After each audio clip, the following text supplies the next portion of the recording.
Hi friends, आज हम Hindi pedagogy का एक इम्पॉर्टेंट क्वेश्चन भाषा का अर्थ, उसकी विशेषताएं, महत्व व प्रकार इनके बारे में पढ़ेंगे। भाषा का अर्थ। भाषा संस्कृत भाषा के भाष नामक धातु से बना है, जिसका अर्थ है बोलना या कहना।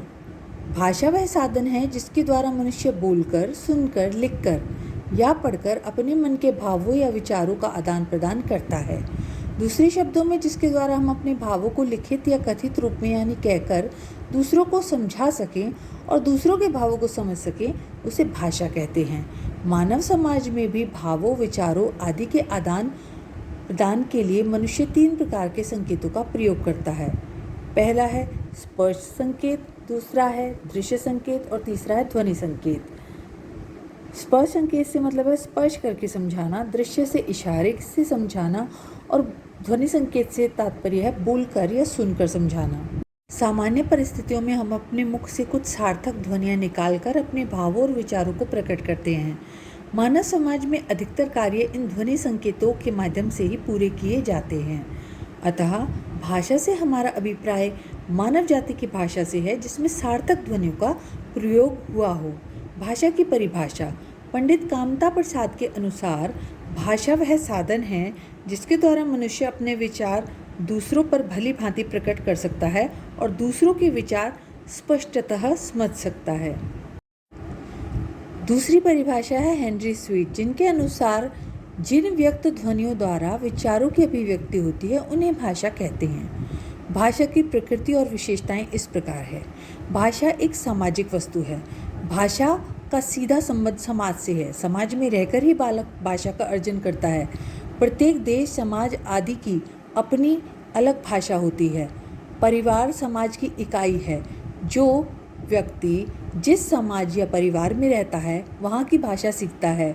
यदि परिवार में और समाज की भाषा अलग अलग हो तो व्यक्ति 2 भाषाओं का प्रयोग करना सीख जाता है। उदाहरण के लिए, पंजाब में पैदा हुए सिख बच्चा पंजाबी तो बोलेगा, लेकिन यदि वह गुजरात में जाकर बस जाए तो वह गुजराती भाषा भी बोलने लगेगा।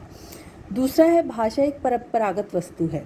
भाषा एक परंपरागत वस्तु है। कोई एक व्यक्ति भाषा को नहीं बना सकता है, उसका निर्माण कर सकता, और ना ही एक दिन में भाषा बनाई जा सकती है। भाषा परंपरागत रूप से चली आ रही है, उसी का प्रयोग करना पड़ता है।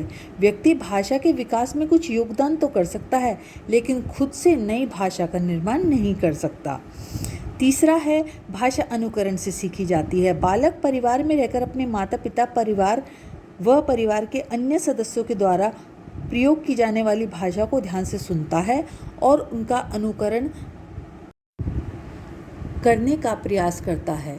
सतत प्रयास से वह परिवार की भाषा सीख जाता है। यदि परिवार व समाज की भाषाएं अलग अलग हैं तो वह उस भाषा को भी सीखने का प्रयास करता है। पाश्चात्य विद्वान अरस्तु का मत है कि अन्य कलाओं की तरह भाषा भी अनुकरणात्मक है। चौथा है भाषा परिवर्तनशील है। जिस प्रकार किसी समाज की परंपराओं, रीति रिवाजों, वेशभूषा आदि में परिवर्तन होते रहते हैं, ठीक उसी प्रकार समाज की भाषा में भी परिवर्तन होते रहते हैं। संत कबीर ने कहा है कि भाषा बहता नीर है, परंतु भाषा में यह परिवर्तन बहुत धीमी गति से होते हैं। उदाहरण के लिए 500 ईसा पूर्व तक उत्तर भारत में संस्कृत भाषा का प्रयोग होता था। परिवर्तनशील होने के बाद उसमें पाली व प्राकृतिक भाषाएं बनी। बाद में उसे अपभ्रंश पका और उससे हिंदी भाषा का जन्म हुआ। आधुनिक युग में जैसे जनसंचार के साधनों आदि का प्रयोग बढ़ रहा है, वैसे वैसे भाषा में परिवर्तनशीलता भी बढ़ रही है। भाषा अर्जित संपत्ति है, ना कि पैतृक। भले ही भाषा एक पारंपरिक वस्तु है, परंतु इसे अर्जित करना पड़ता है। यह पैतृक संपत्ति की तरह उत्तराधिकार के रूप में बच्चे को नहीं मिलती। यदि भाषा पैतृक संपत्ति होती तो परिवार में अलग होने पर भी बच्चा अपने परिवार की भाषा ही सीखता, परंतु ऐसा नहीं है। बालक किसी भी धर्म, देश या जाति का हो, वह वही भाषा सीखेगा जो उसके वातावरण में बोली जा रही है। भाषा में यादृच्छिकता होती है। यादृच्छिक शब्द का अर्थ होता है जैसी इच्छा हो या माना हुआ, अर्थात किसी वस्तु के लिए किस शब्द का प्रयोग किया जाए, यह प्रत्येक समाज की अपनी अपनी भाषा पर निर्भर करता है। उदाहरण के लिए, प्रत्येक समाज में पानी का शब्द प्रयोग होता है, पर इसके लिए प्रत्येक भाषा में अलग अलग शब्द हैं। अंग्रेजी में वाटर, रूसी में बदा, फारसी में आब और जर्मनी में वासर। 7वां है भाषा में द्वैधता का गुण होता है। भाषा में वाक्य या उच्चार के 2 स्तर पाए जाते हैं। पहले स्तर पर सार्थक इकाइयाँ होती है, जबकि दूसरे स्तर पर निरर्थक इकाइयाँ होती है। यही स्थिति भाषा में द्वैधता कहलाती है। इसे एक उदाहरण से समझते हैं। वाक्य में सार्थक इकाई क्या है? जैसे राम घर गया। अब इसका उच्चार निरर्थक इकाई होगा, जैसे र प्लस आ प्लस म प्लस अ राम, घ प्लस अ प्लस र प्लस अ घर, घ प्लस अ प्लस य प्लस आ गया।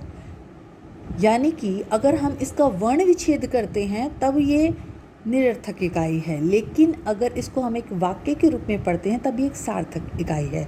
तो भाषा शास्त्र में निरर्थक इकाइयों को स्वनिम तथा सार्थक इकाइयों को रूपिम कहा जाता है। 8वां है भाषा में अंतरणता का गुण होता है।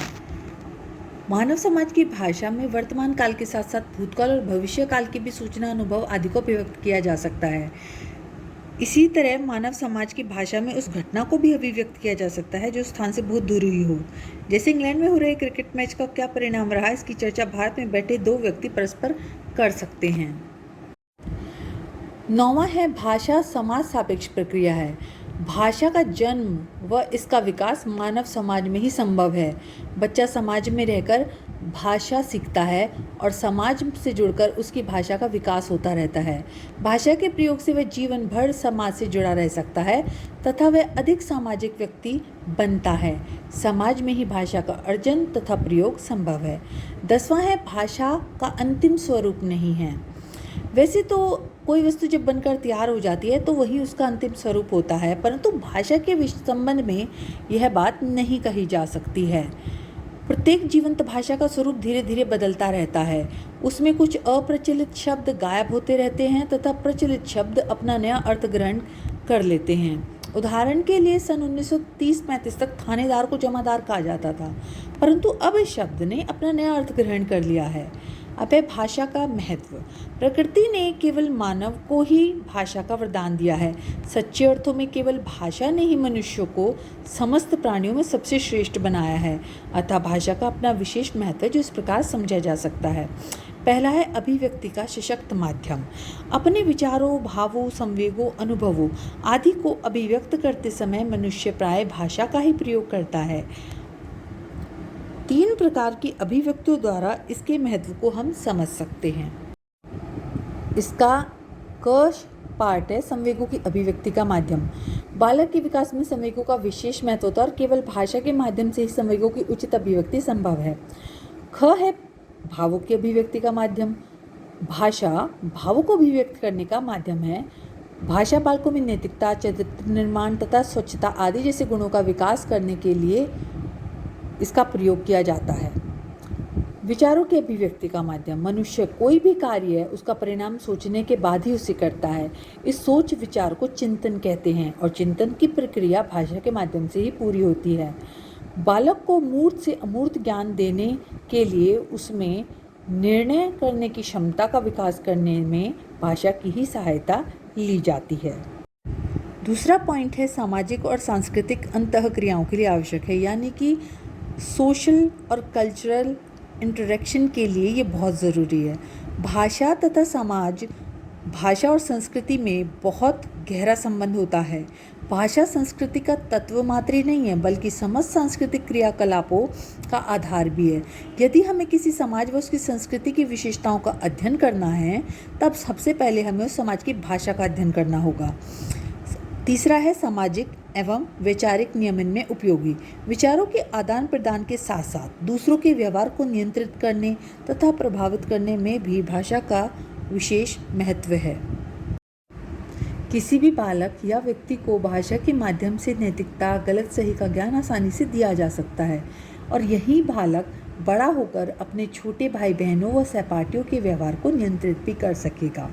चौथा है विचारों, भावों आदि को स्थायित्व देने में भाषा के लिखित रूप का प्रयोग। भाषा के 2 रूप हैं, लिखित व मौखिक। मौखिक भाषा का मूल रूप है तथा यह क्षणिक होता है तथा लिखित भाषा का स्थायी रूप है।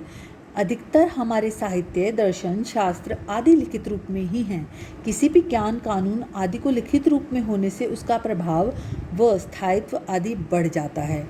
जैसे कि अगर हम किसी को कोई बात बोलते हैं तो उसका इतना महत्व नहीं है, लेकिन अगर हम उसको वही बात लिखित रूप में दे दें तो इसका प्रमाण हो जाता है कि हमने उस व्यक्ति को वो बात कही है। तो इस हिसाब से लिखित भाषा का बहुत अधिक महत्व है। अब है भाषा के रूप। मूल भाषा। आरंभ में मनुष्य ने जिस भाषा का प्रयोग करना शुरू किया होगा उसे मूल भाषा में भौगोलिक परिवर्तनों के कारण परिवर्तन आते रहे होंगे। दूसरा है व्यक्तिगत बोली। यह किसी भाषा का लघुतम रूप होता है, यानी कि सबसे छोटा रूप होता है। प्रत्येक व्यक्ति की बोली उस भाषा के अन्य लोगों से अलग होती है। तीसरा है उपबोली। किसी सीमित क्षेत्र में रहने वाले लोगों की भाषा को उपबोली कहते हैं। प्रत्येक उपबोली की अपनी ही विशेषताएं हैं जिसके आधार पर वह अन्य उपबोलियों से अलग हो जाती है। जैसे हरियाणा में प्रयुक्त उपबोली है मेवाती, अम्बावली आदि। चौथा है बोली। उपबोली के क्षेत्र की तुलना में बोली का क्षेत्र कहीं अधिक व्यापक यानी कि बड़ा होता है और उसे बोलने वाले लोगों की संख्या भी अधिक होती है। वास्तव में कुछ समान गुणों वाली उपबोलियां मिलकर ही एक बोली का निर्माण करती हैं। जैसे हरियाणवी एक बोली है, लेकिन कई उपबोलियों के विभिन्न लोग इसे बोलवत समझ सकते हैं। पांचवा है मातृभाषा। वैसे तो मातृभाषा का अर्थ है माता की भाषा, अर्थात बच्चा अपनी माता का अनुकरण करके जिस भाषा को सीखता है उसे मातृभाषा कहते हैं, परंतु आज इसे मातृभाषा का संकुचित रूप माना जाता है। व्यापक अर्थ में मातृभाषा वह भाषा है जिसमें उस क्षेत्र में रहने वाले लोग अपने भावों, विचारों का आदान प्रदान करते हैं। मातृभाषा को कभी कभी क्षेत्रीय भाषा भी कह देते हैं। सिख परिवार में जन्मे बालक की मातृभाषा पंजाबी होगी। राजस्थान, हरियाणा, बिहार, मध्य प्रदेश, उत्तर प्रदेश, हिमाचल प्रदेश के कुछ भाग के लोगों की मातृभाषा हिंदी ही मानी जाती है। छठी है संपर्क भाषा। दो भिन्न भाषाभाषी लोगों के मध्य विचार विनिमय के लिए जिस भाषा का प्रयोग होता है उसे ही संपर्क भाषा कहते हैं। जैसे हिंदी भाषी और तमिल भाषी व्यक्ति के बीच तीसरी भाषा अंग्रेजी संपर्क भाषा होगी। संपर्क भाषा की आवश्यकता उस देश में पड़ती है जहाँ पर बहुत सारी यानी कि अनेक भाषाएं हों। सातवां है राष्ट्रभाषा। पूरे राष्ट्र में जब एक ही भाषा का प्रयोग व प्रचलन होता है तब उसे उस राष्ट्र की राष्ट्रभाषा कहा जाता है। ऐसे राष्ट्र में सभी सरकारी कामकाज भी राष्ट्रभाषा में ही होते हैं, जैसे रूस, जर्मनी, फ्रांस, चीन आदि। सच्चे अर्थों में राष्ट्रभाषा पूरे देश को एकता के सूत्र में बांधे रखती है। भारत की कोई राष्ट्रभाषा नहीं है क्योंकि भारत एक बहुभाषी देश है। आठवां है राजभाषा। राजभाषा से तात्पर्य उस भाषा से है जिसमें उस देश का सरकारी कामकाज होता है। कई देशों में जहाँ एक ही भाषा प्रचलित है वहाँ राष्ट्रभाषा ही राजभाषा होती है, परंतु भारत एक बहुभाषी देश है। यहाँ पे राष्ट्रभाषा का अभाव है। संविधान के अनुच्छेद 343 के अनुसार हिंदी को राजभाषा का दर्जा मिला हुआ है, परंतु व्यवहारिक रूप में आज भी अंग्रेजी ही राजभाषा के पद पर आसीन है। अर्थात ज़्यादातर जो हमारे राजकाज के काम हैं वो मेनली अंग्रेजी भाषा में ही किए जाते हैं। नौवां है माध्यम भाषा।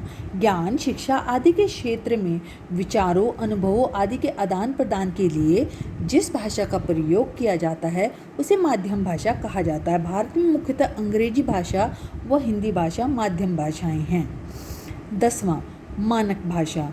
मानक भाषा किसी भाषा के उस रूप को कहते हैं जिसका एक निश्चित व्याकरण होता है, लिखने, पढ़ने और बोलने में एक रूपता होती है, सभ्य व सुशिक्षित लोगों द्वारा प्रयोग की जाती है, जिसकी निश्चित लिपि होती है, और हिंदी इस प्रकार एक मानक भाषा है।